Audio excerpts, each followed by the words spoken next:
হরে কৃষ্ণা।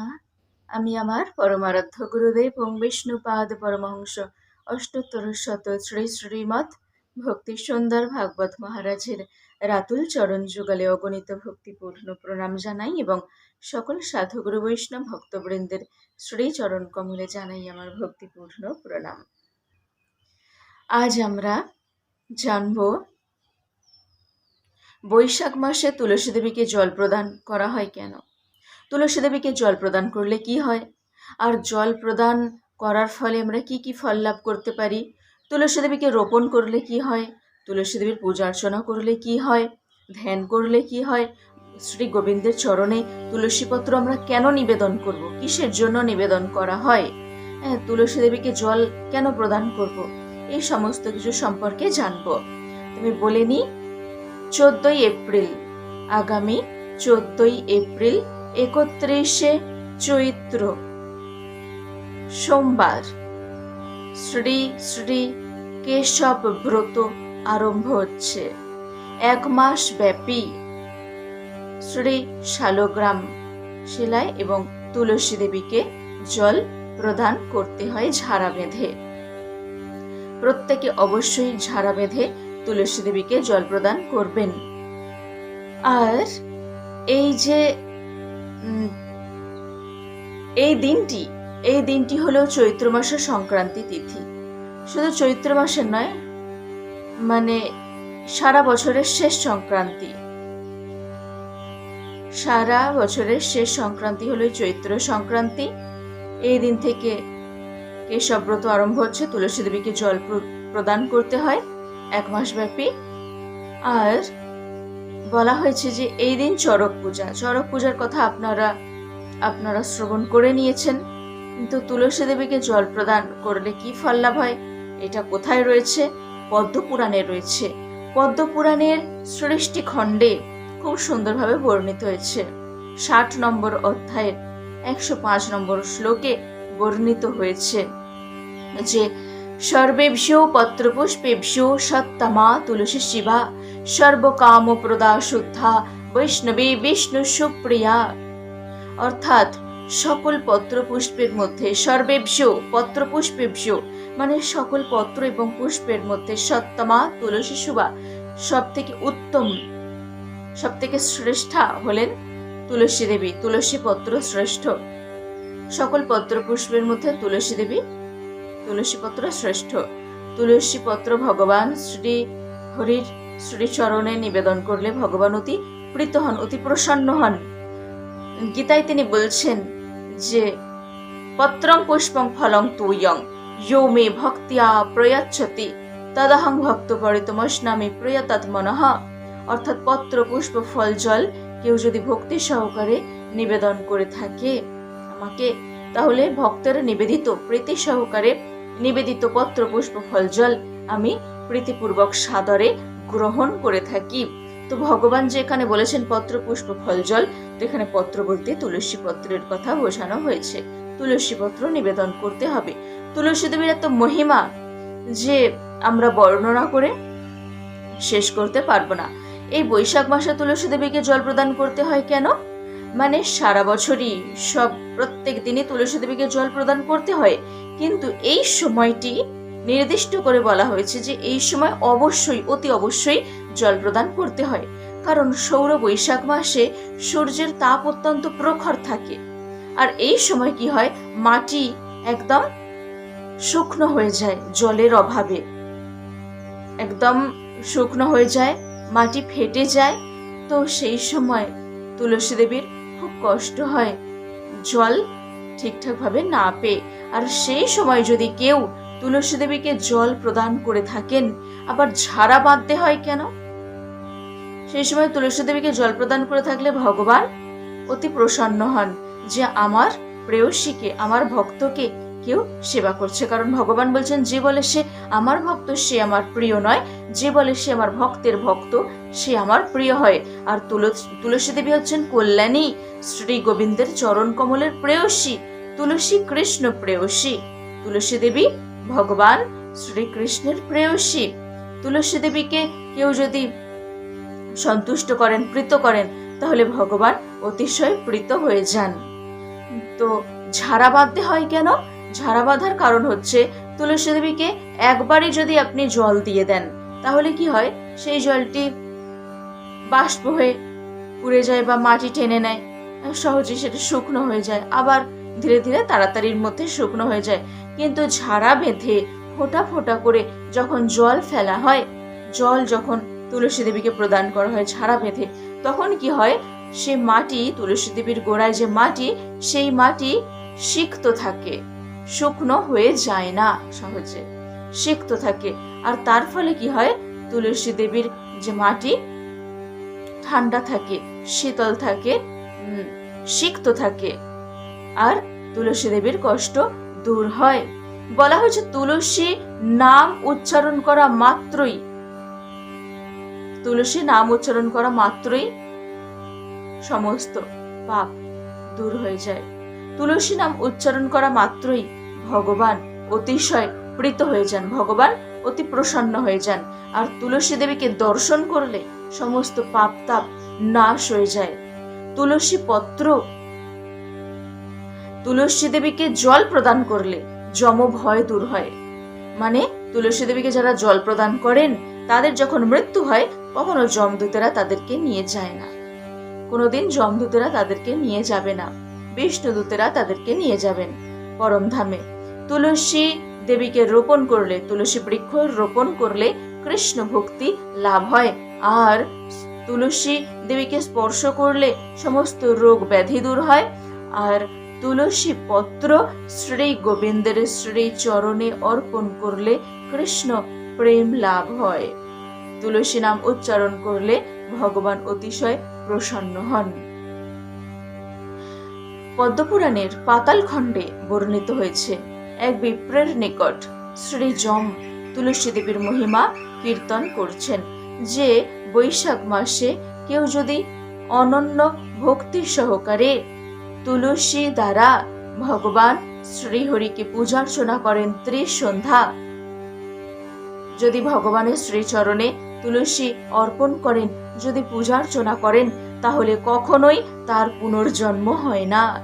এটা যমরাজ ধর্মরাজ তিনি এক বিপ্রের নিকটে তুলসী দেবীর মহিমা বর্ণনা করছেন, যে কখনো তার আর পুনর্জন্ম হয় না।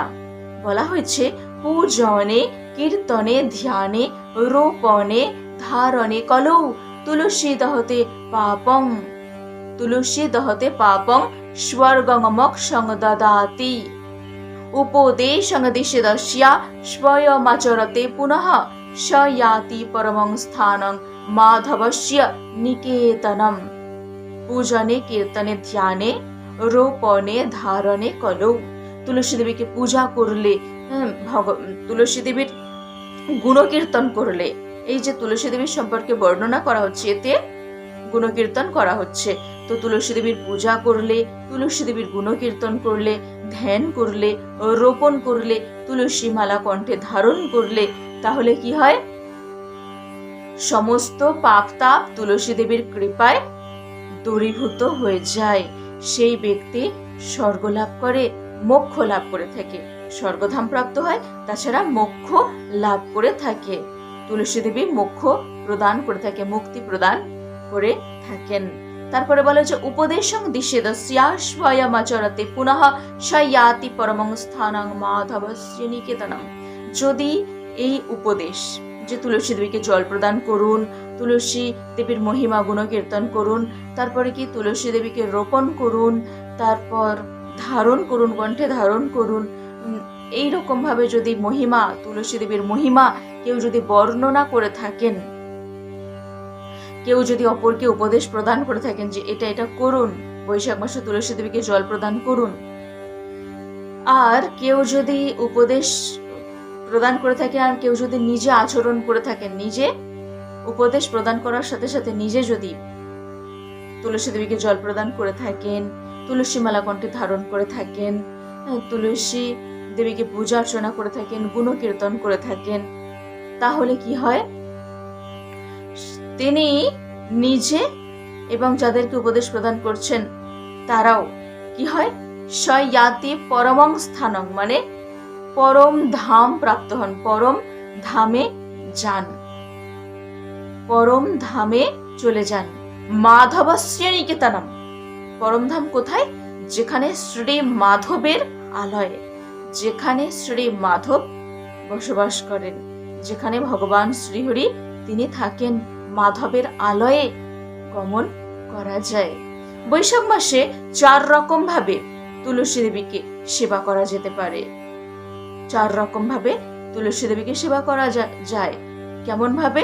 বলা হয়েছে এক হলো তুলসী দেবীকে রোপণ করতে হবে,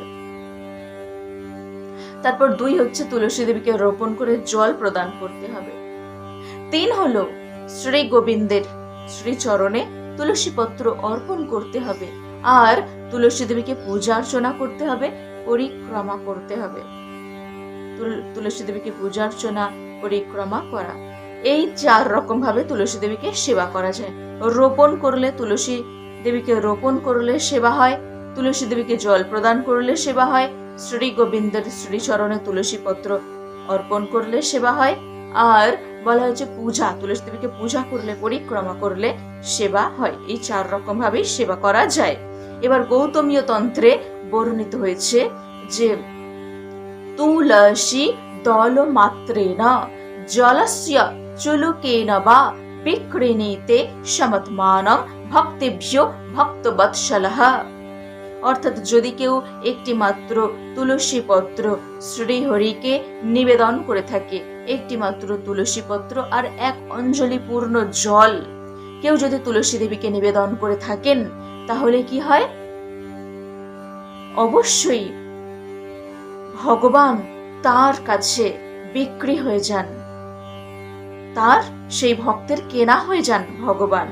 মানে এর অর্থ হলো ভগবান একেবারে নিশ্চিতভাবে তারই হয়ে যান, সেই ভক্তেরই হয়ে যান যে ভক্ত একটি মাত্র তুলসী পত্র শ্রীহরিকে নিবেদন করে থাকেন।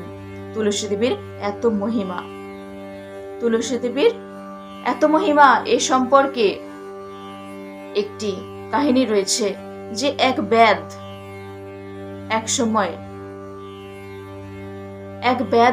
সময় শিকার করতে বের হয়েছে। তো দেখছে কোথায় পাখি রয়েছে, তো দেখতে দেখতে একটা পাখিকে দেখতেও পেয়েছে। সেই পাখিটা হচ্ছে একটা গাছের ডালে বসে রয়েছে, একটা গাছের ডালে বসে রয়েছে।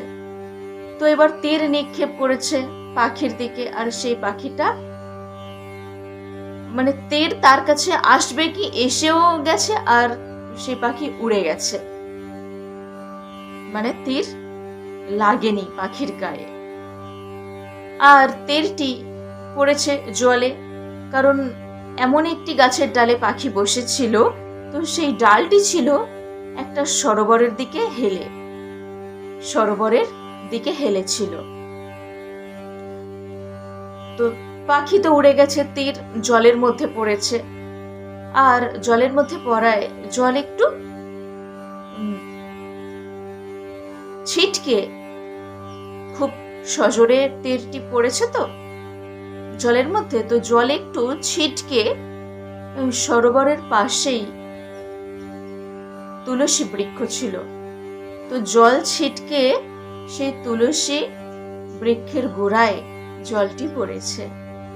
তার ফলে কি হয়েছে জানেন? ব্যাধ তো পাপ করে চলে, প্রত্যেক দিন জীব হত্যা করে থাকে, তো তার কত পাপ।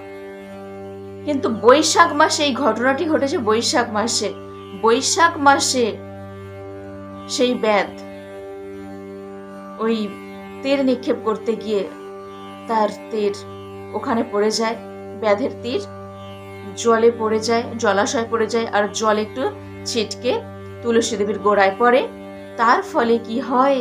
সেই ব্যাধের সারা জীবনের পাপ তাপ দূর হয়ে যায় ভগবান শ্রীহরির কৃপায়, কারণ তুলসী দেবীকে জল প্রদান করা হয়েছে।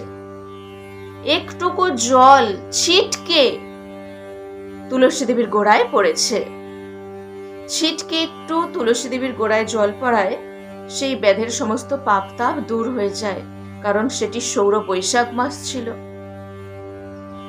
আর আমরা যদি ভক্তি ভক্তি ভাব নিয়ে ভক্তির সহকারে যদি তুলসী দেবীকে জল প্রদান করে থাকি বৈশাখ মাসে, তাহলে ভাবুন ভগবানের কৃপা আমরা কতটা লাভ করতে পারবো। তাই এই সুযোগ আর হাতছাড়া করা উচিত নয়। প্রত্যেক দিন তুলসী দেবীকে জল প্রদান করবেন, জল প্রদান করুন। অবশ্যই ঝাড়া বেঁধে জল প্রদান করুন। শ্রী হরি অতি প্রীত হবেন। কখনো আর জমালয়ে গিয়ে যমযন্ত্রণা ভোগ করতে হবে না। কখনো আর মাতৃ জঠরে প্রবেশ করে দুঃখ কষ্ট ভোগ করতে হবে না। পুনর্জন্ম লাভ করে কখনো এই পৃথিবীতে ত্রিতাপ দুঃখ কখনো আমাদেরকে ভোগ করতে হবে না। তুলসী দেবীকে সন্তুষ্ট করুন, প্রীত করুন, ভগবান প্রীত হয়ে যাবেন। তাহলে আমরা কি জানলাম? যে 31শে চৈত্র 14ই এপ্রিল সোমবার থেকে তুলসী ঝাড়ায় জলদান করতে হয়, শ্রী শালগ্রামে জল প্রদান করতে হয়। সবাই করুন নিষ্ঠা সহকারে তুলসী দেবীকে জল প্রদান। সবাই আমার সাথে বলুন, হরে কৃষ্ণা কৃষ্ণ কৃষ্ণ হরে হরে, হরে রাম রাম রাম হরে হরে।